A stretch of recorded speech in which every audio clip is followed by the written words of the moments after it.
Hello, and welcome to the Video Essay Podcast. I'm your host, Will DeGravio. Today's episode is the second in an ongoing collaboration between the podcast and Kevin B. Lee, who, in his role as the Locarno Film Festival Professor for the Future of Cinema at USI University of Lugano, is leading a 3-year research project on video essays with Johannes Binotto and Evelyn Kreutzer, funded by the Swiss National Science Foundation. On today's episode, Kevin and Evelyn have a conversation about Evelyn's picks from this year's Sight and Sound poll of the year's best video essays. They use these videos to unpack some of her interests related to their project, the video essay, Memories, Ecologies, Bodies. For more information, please visit thevideoessay.com and subscribe to our free newsletter, Notes on Videographic Criticism, at thevideoessay.substack.com. Now here is the conversation between Kevin and Evelyn.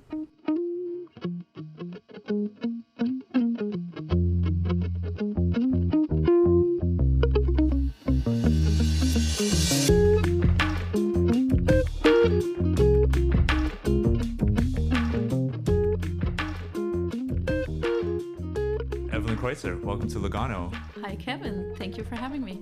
It's really great to have you as the newest member of our research team here, especially with the SNSF research grant, video essay, Memories, Ecologies, Bodies. So I'd like to talk a bit about that and your role in the project, but also want to talk about video essays specifically. And so the way I thought of doing that would be that we could look at a few of your selections from the recent Sight and Sound video essay poll, maybe offer some viewing recs for our audience. So from the selection of video essays that you put in the Sight and Sound list, is there one that you'd particularly like to recommend to our audience? Yes, I would like to recommend a video that in a way falls outside of my usual area of video essay consumption. This time I made a special effort to go on YouTube and look for video essays and video essayists that work more in a quote-unquote popular realm and not so much in the academic realm that I'm more familiar with. And one of the videos I found most intriguing is a video essay called Why Do We Make Comedies About Existential Dread by the video essayist Afterthoughts. Her name is Sam, and she goes by Afterthoughts. I believe other people are involved in her account, but she seems to be the main person behind it. I know that she has appeared on the BFI poll before, I believe in 2022. That's probably how I found out about her in the first place, because I like to visit past polls once they've come out and find out about new content as well. And what I really like about this video is that it encompasses a really impressive amount of cultural content, sources, questions, and finds a way to spin a really historical narrative from existential dread in the early 1900s, and then even more so in response to World War II, to our current moment, and trying to find out what the very specific dread and overstimulation, media overstimulation is that we're experiencing right now that leads to a new surge in absurdist comedy. Yeah, it was fascinating to watch this video in terms of how it narrated or accounted for absurdist theater, this phenomenon that happened, post World War II, and using meme language or kind of internet stand-up comedy language as a way of describing it, which to some extent I found a little bit jarring, but actually had me thinking about how historical events from the past get re-described, re-articulated, and re-understood by new generations. And I kind of relate that to one of your main focuses for the project, which is memory. How does memory operate over time, and what is the role of the media in both describing memory, articulating it, visualizing it, but also transforming it? Yeah, I thought it was really interesting. I think it also, given the breadth of what the video tries to cover, it also neglects a few reasons why perhaps we are seeing a lot of these absurdist comedic shows and films now. But I really like this. She starts out with this question of why are we so weird right now? Why are we so obsessed with this darkness and this dread right now? And then compares it to absurdist theater from the post-war era, and in a way compares it in this really intriguing image of what people like Beckett and UNESCO were doing when they were engaging in existential dread. Was they stared at a blank wall and they translated that into absurdist theater. What we're doing now is we're not staring at a blank wall anymore. We're staring at our phones, we're staring at our devices, we're staring at each other and each other's. We're doom scrolling with each other and besides each other. And that kind of overstimulation of images, of content that in a way negates any individual fragments or pieces of information, that's our blank wall of the current moment. And perhaps that's a little provocative or black and white, and there's maybe lacks some nuance that you could bring up, but I really like this. I like this comparison, and it breaks down a phenomenon that I think we're all quite familiar with in a really interesting way. And of course, that has a lot of implications to questions of memory. She mentions everything, everywhere, all at once, at large, and this all at onceness that we're experiencing in our current media consumption, in the way that we use memes as a language, for example. That all at onceness has a huge impact about the way we might think about memory, probably also on the way that just cognitively we experience memory and we store memory and we exchange memory, and how we exchange and experience information. And actually, in a previous conversation that you and I had, you used this really nice way of phrasing this, of information having become the protagonists in the way that we communicate and understand and experience content, for lack of a better word. And that's also a way of breaking it down, maybe in a very simple way, but that's something that we see reflected in the crazy, weird, absurdist comedy and dark comedy that we experience and consume now. It's an interesting thing that you said about relating this kind of maximalist, let's call it a doom scroll aesthetic, of just like a constant feed of content and audiovisual stimulation somehow being our equivalent of the blank wall that, you know, Beckett would stare at. Like to think like the doom scroll is our blank wall, because on the one hand it seems like so opposite, but on the other hand it might actually be leading to similar effects. And to think that, like, yeah, yesterday's minimalism is today's maximalism in terms of what it basically amounts to. Because it makes me wonder about what it means to, what does it really amount to experience so much and to also be able to produce so much.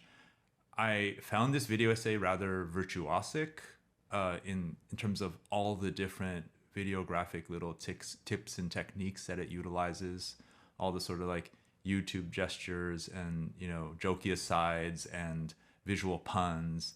I mean, I remember my first encounter of this type of aesthetic was some years ago with the video essays of Grace Lee, who I consider to be like, you know, a true like maximalist video essayist. And this one video essay called "The Speed and the Stillness of Being Online" somehow resonates with what we're talking about, of like how all the speed that you experience online amounts to a kind of stillness. But it also, yeah, I'm kind of left marveling at, again, this array of tools and kind of audiovisual and linguistic techniques that are at the disposal of today's creators, and how capable and how competent, especially young creators are, like Gen Z or millennials.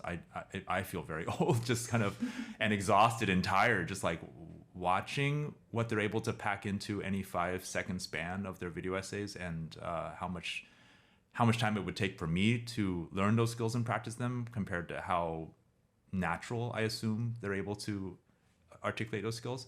And so I'm wondering what you might think about that in terms of seeing the skill sets of young creators, especially those that are on YouTube and TikTok, and how do they relate to videographic scholarship, yours or those that you see others doing? Yeah, I think it's really interesting what Sam does in this video, given how, especially compared also to the other videos that I picked, she definitely covers the biggest topic and the largest historical frame. There are other videos that I picked that really focus in on very specific details, like a very different use of scale, cultural and source-related scale. And interestingly, I agree, she replicates a lot of, she's very meta in her approach. She replicates a lot of the aesthetics from the shows and films that she refers to, including visual puns and in a way this very disjunctive rhythm between explanatory sections where she lays out the history and then these inserted YouTube aesthetic kind of jokey comments that she adds. But in a way, I think perhaps the most important skill that all of us, regardless of the video essay realms that we operate in, given the content that she's talking about, is to be able to distill tons of information that comes at us, everywhere, all at once, at the same time, on the same scale, to put order into that flood of images and sounds, to sort it into hierarchies of, this is the overarching narrative, these are the details, these are the examples, this is the content that it floods into, to unpack it and repack it. Obviously is one of the main things that we all do as video essayists, but in this particular case, where the whole video is about this loudness, as she calls it, this loudness of thoughts and information, and I guess remixing the different volumes and the different audio tracks of this metaphorical loudness. That's one of the main tasks that we all have, and that's definitely something that she does really, really well. When you talk about loudness and you talk about states of mind, at least that's what I'm thinking about now. And again, given memory as one of the themes of the project and how memories are reflections of states of mind, what states of mind can we attribute to the different video essays that you've selected? Because I feel like on the opposite end of the spectrum of, why do we make comedies about existential dread? I look at Johannes Binotto's video, Practices of Viewing Description, which I find to be so calm and so minimalist.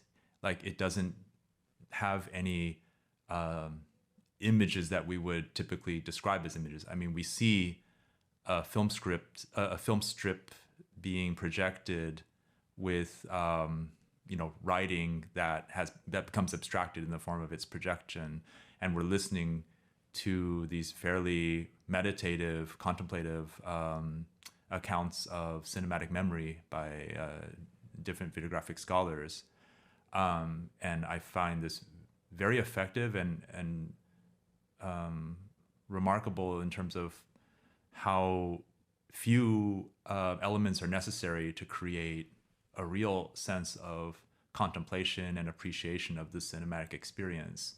So I don't know, when you put these two video essays side by side, what comes to your mind as comparisons?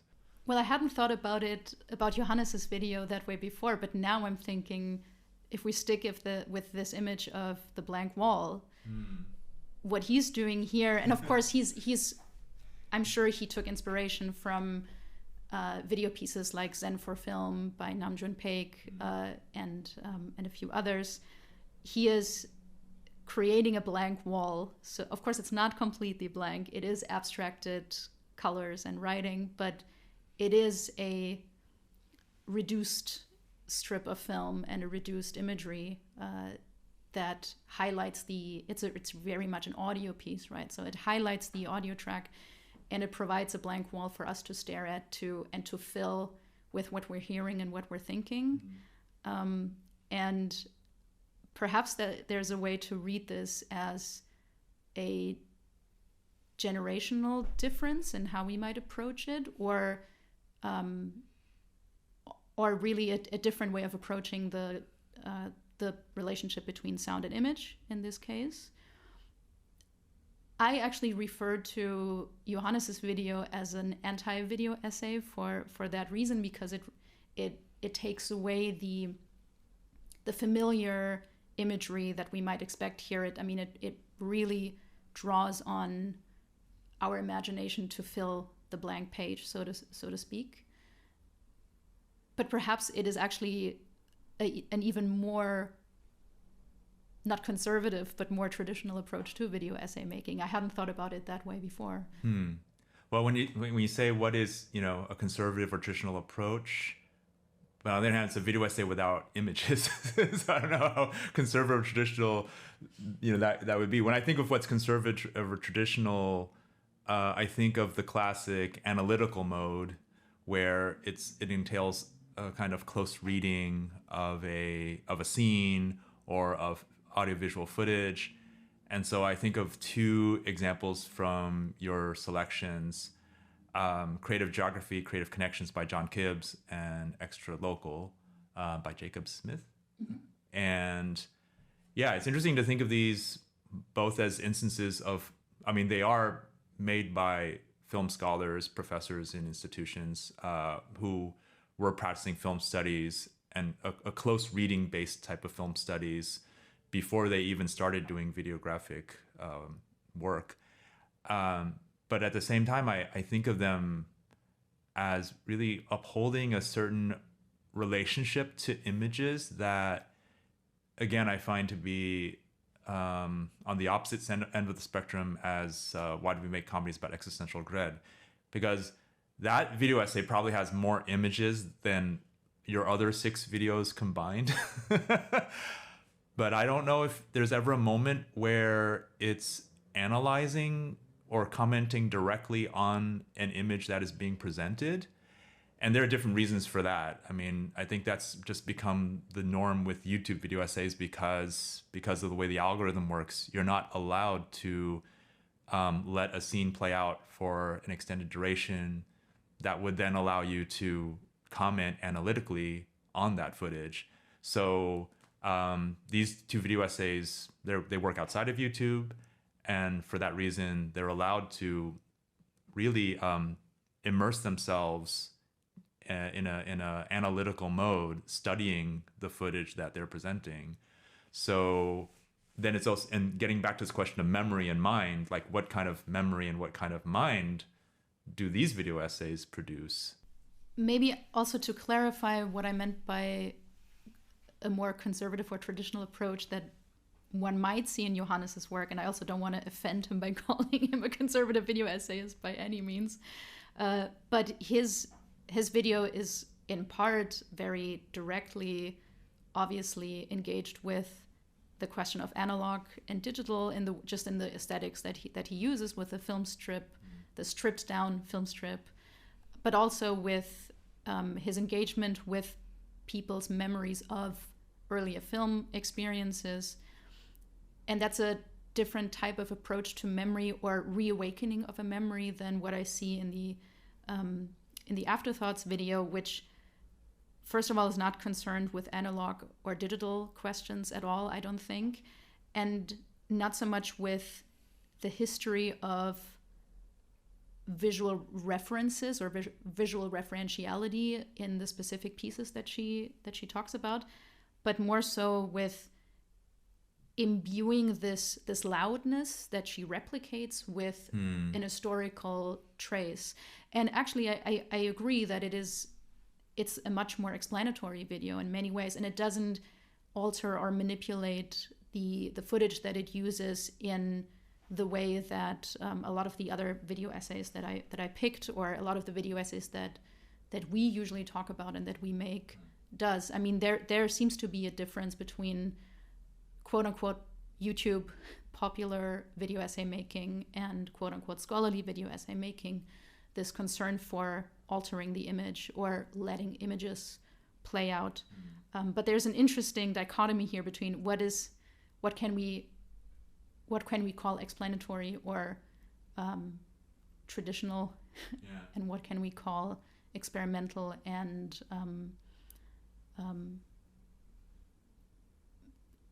image manipulation.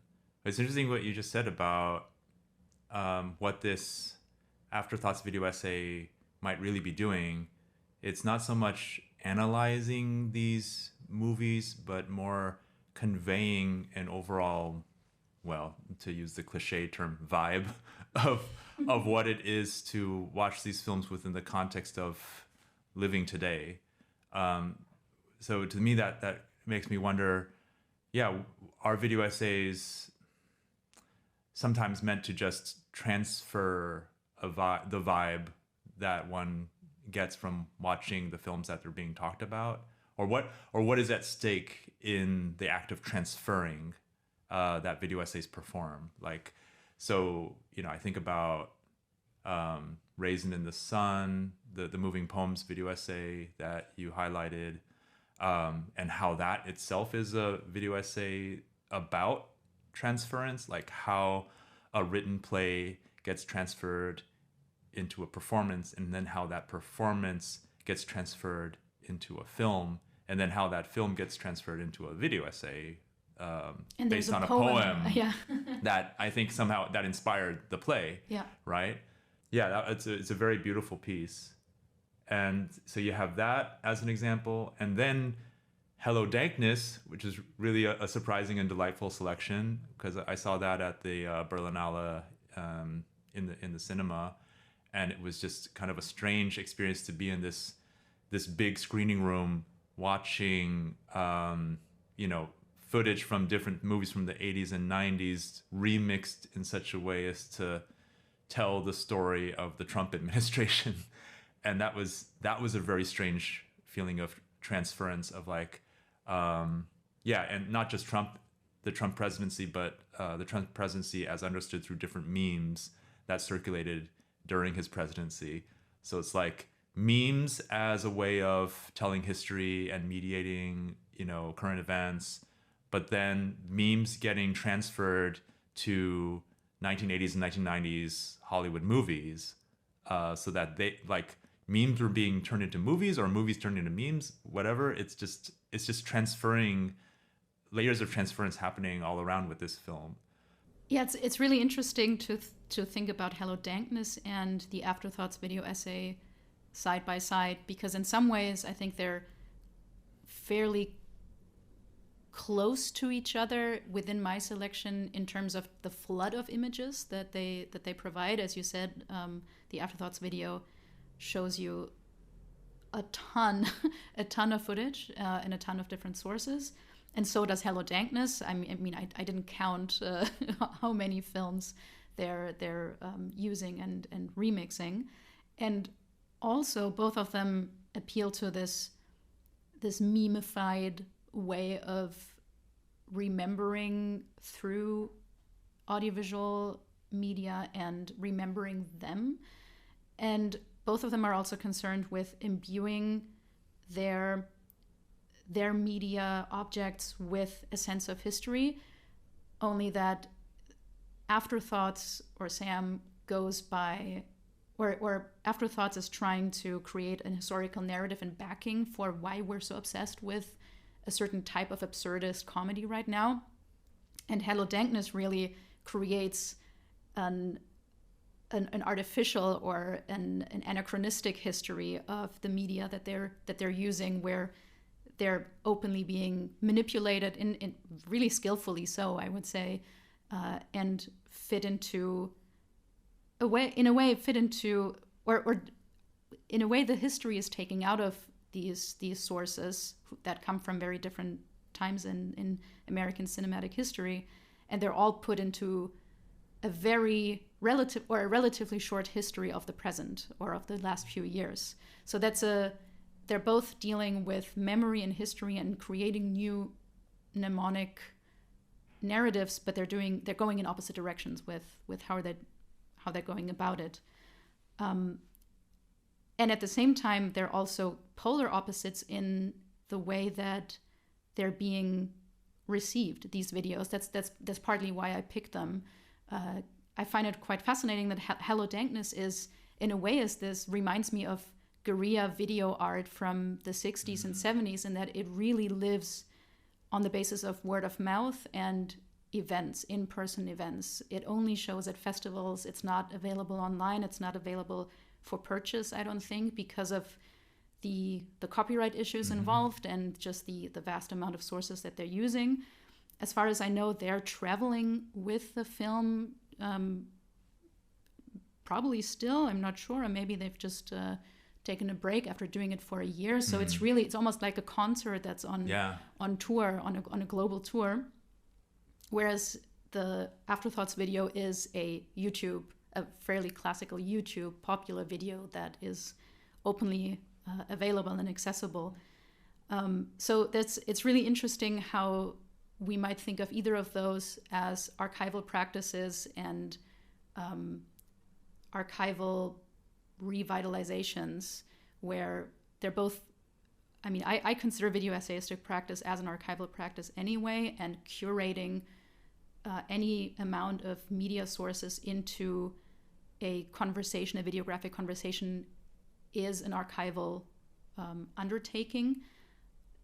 But they go in polar opposites in terms of how that archive is being made accessible or not. Okay, so this question of audience, accessibility, distribution, it kind of leads us to the final video essay that was on your list, How to Make Money from Video Essays by Will Webb, which I watched with a great sense of appreciation. Like, watching this video, you can really just tell how much experience, how much thought Will has put into his creative practice as a YouTube video essayist, how he studied the field.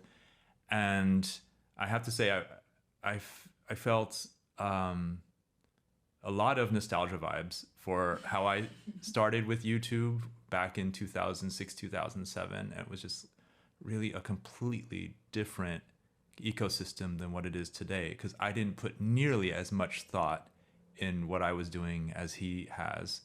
I was just grateful to have a platform where I could, nerd out on movies, analyze whatever came to my mind when I was watching a film, experiment with different modes of montage and, arranging footage in a timeline, export that and upload it for whoever was possibly interested in seeing what I had to share. Millions doing it. No, still haven't reached that part yet. But it was just, it was a very kind of Edenic, rather naive period.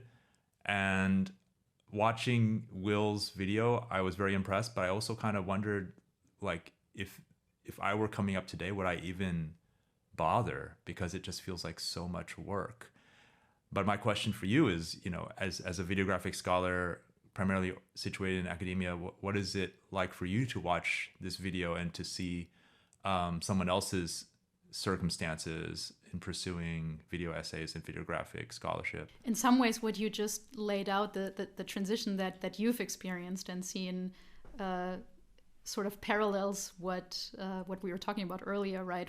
And what Afterthoughts is going for, this just incredibly vast mass and increasing mass of content that's out there, and that has fed into video essay production as well. There's just, even I, who has been part of this community for a much shorter amount of time than you have, constantly find myself torn between being really excited about how much this field is growing and at the same time really overwhelmed and stressed out by the amount of stuff that's out there and the amount of videos that I want to see, I feel obliged to see, and then in the end I find myself on my phone doom scrolling as well and like turning that into the blank space that I'm looking at.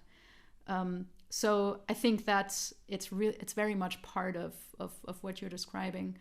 I found it important to include this video, which of course it's not a video essay in and of itself, but I find it important to add it to the larger conversation, because I'm very aware that you and I are both in the privileged position that we're being institutionally funded and supported to do the work that we do.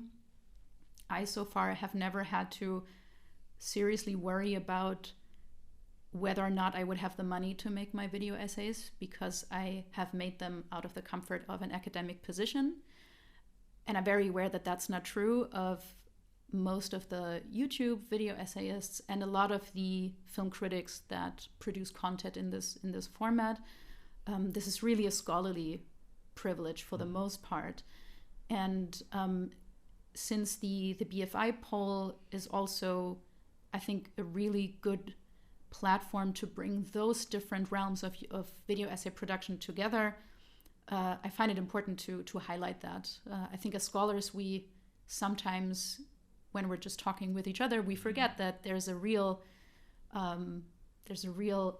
financial issue involved, not just in terms of securing copyright for anything, but for making revenue with it.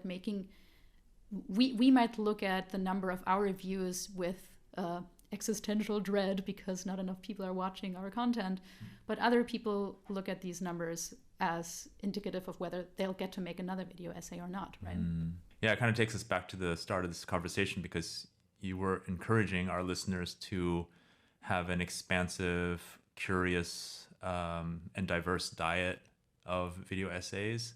But of course, that's easier said than done, partly because, how do you know about video essays that you don't know about that aren't, already inside your like bubble or your immediate interests? And then, given what we've been saying about the Afterthoughts video essay, how do you, protect yourself against this very real anxiety of having too many things to watch, always feeling like you have to catch up and feeling, overwhelmed with what's out there? So for this year, what's your, if not a resolution, what's your strategy for how you're going to approach your video essay viewing habits? I haven't figured out a perfect solution for this yet at all. I'm really, if I'm asking people to go after a diverse diet of video essays, it's really, above all, it's an instruction to myself. And I take the BFI poll as an invitation to do exactly that. My approach in the last few years has been to go back to the poll, look through it, look for video essayists, for video essay platforms and publication venues that I'm not familiar with yet, check them out, follow them, and gradually, by doing so, expanding my bubble. And that has worked out fairly well for myself, but I'm not nearly at the point where I feel confident in saying I have a good sense of all the different modes of production that are out there. There's also, of course, very practical things like language that limit the content that you might be exposed to. But I think so far that's the best way that I found to do that. And in the end, I also think, of course, like any art historical movement has had that community and bubbly, this bubble aspect to it. It's not something that is inherently negative or that we need to fight. I think it's just human nature. It's human nature. You will be more inclined to consume things that were made by your friends than strangers, but you can expand your friend circle, you expand your social media bubble bit by bit, and expand your exposure in this manner. And of course it's a network community issue as well, because I know that you and any of my other friends and colleagues in video essay world are also doing exactly that, gradually expanding what they're exposed to, and then they might share it, and then it becomes it can have this this larger effect. But in the end, I'm really curious to see where the larger infrastructure of video essay production will go, and if perhaps we will see in video essay production the same trends that we're seeing in mainstream media production, where now all the different niches of production that we've seen grow out of the streaming age, etc., that I think very much influences what Afterthoughts is talking about as well, now we seem to go back to a a more hierarchical, less maximalist approach to media production, where production companies and networks are joined, and perhaps in a few years we'll actually go back to a 3-network era or something. Oh, wow. I'm not sure. The 3 networks of video essays. So maybe we'll go there. I don't know. Well, I kind of have that formulation in my mind, because my side of this project is Ecologies of the video essay, and I have this general, easy to reference set of parameters, like 3 dimensions of video essays: the academic, YouTube and popular, and cinematic and visual art. So, but I don't know, of course these are very porous spheres and very much in evolution, but and who knows if a 4th one might come to replace them, or I mean complement them, or if they might merge. Who knows? I mean, it's interesting that you relate it to what's going on with the streaming wars and like broadcasting companies and movie studios. I just think history works that way. It's cyclical in that way. But also now I know you had talked about this in the previous podcast conversation. We're seeing a lot of videos being taken down from Vimeo for copyright issues that had been there for a long time. So now I hear more and more scholarly video makers talk about uploading their content on YouTube instead of Vimeo. And we always had this weird dichotomy between the YouTube world and the Vimeo world. So that seems to be colliding.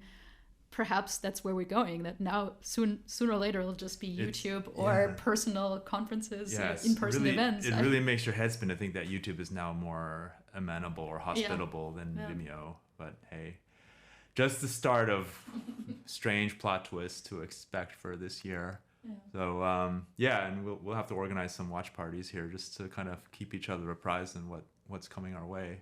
But I'm looking forward to that. For sure. And thank you very much for these recommendations. I hope our listeners check out these video essays. You can find them listed in the Sight and Sound poll under Evelyn's name. But I think we'll also post some links in the podcast page as well. So thanks, Evelyn, and looking forward to seeing more with you this year.